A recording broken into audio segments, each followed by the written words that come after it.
know why we want to tinker around with it and pretend as if it's something other than what it is. I like to call a thing a thing. And he has told us time and time again who he was when he talked about certain people being from certain shithole countries. Those are his words. Only reason I'm cussing in this moment.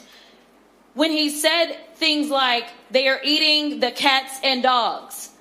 We knew exactly what we were getting. And some people are saying, I don't know how we got here, but I do.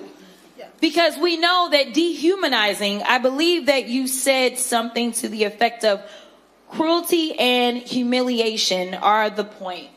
That's what you said, Miss Patty.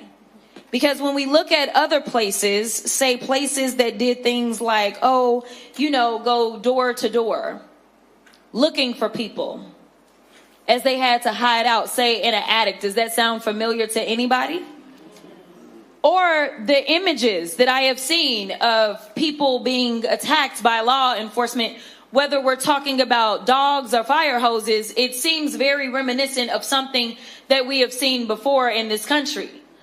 And then people get offended and try to say I'm too black, but the reality is that y'all never let the fact that I am black go.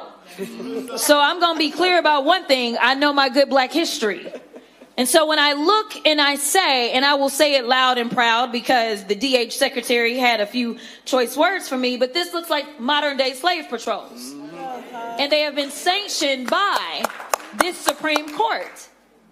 Whoever thought we would live in a country that progress looks like having a Supreme Court that says, yes, it is okay to look at somebody or to listen to their accent and give permission to grab them. The last time that I checked, ICE is only supposed to be doing immigration enforcement.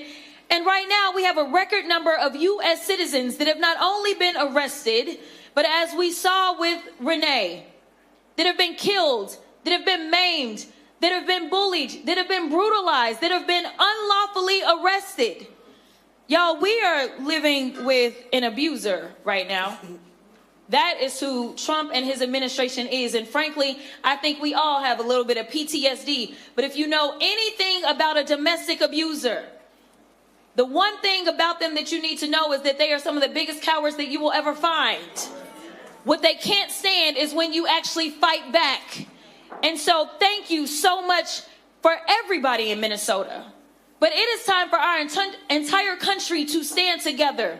Because if you don't recognize that we are all in the same sinking ship, whether you are black, white, Latino, African, whoever you are, the reality is that we have an administration that has decided that they are going to ignore our constitutional rights, and we will not stand for it. Otherwise, our democracy will fall. So